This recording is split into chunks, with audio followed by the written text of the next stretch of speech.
बसंती हाना दागे प्रेम रंग अंतस मना। माघ के महीना लगे बड़े मन भावन, सतरंगी फागुन के रंग चढ़ के पावन। माघ के महीना लगे बड़े मन भावन, सतरंगी फागुन के रंग चढ़ के पावन। छागे ऋतुवा बसंती हाना दागे प्रेम रंग अंतस मना। छागे ऋतुवा बसंती हाना दागे प्रेम रंग अंतस मना।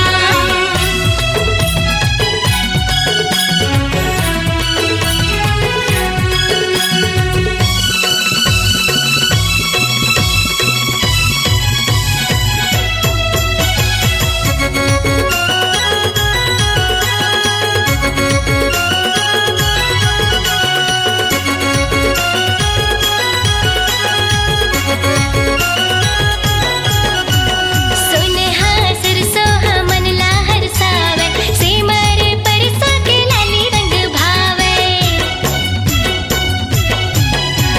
सुनहा सरसोहा मन लाहर सावे, सिमरे परिसा के लाली रंग भावे। मौड़िया महा प्रीत जगावे, कारी कोयलिया हर गीत सुनावे।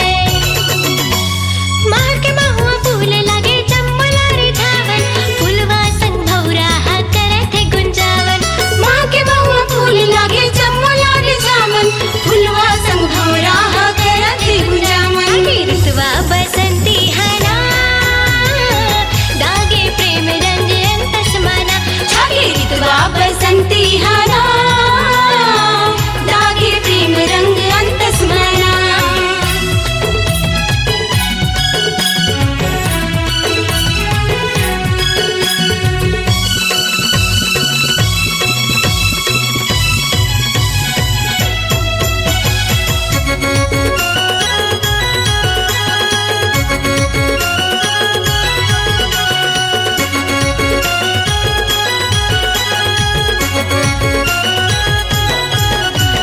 मतवाली होके झूमे गेहूं के बाली, गुलमोहर चारों डहर दिखे लाली लाली।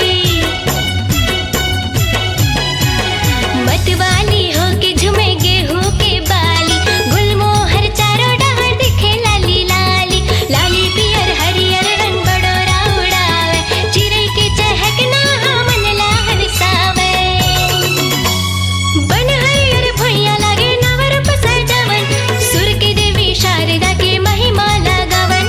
बन हरियर भुइया लागे नवरूप सजावन, सुर के देवी शारदा की महिमा लगावन। छागे ऋतुवा बसंती हाना दागे प्रेम रंग अंतस मना। छागे ऋतुवा बसंती हाना दागे प्रेम रंग अंतस मना।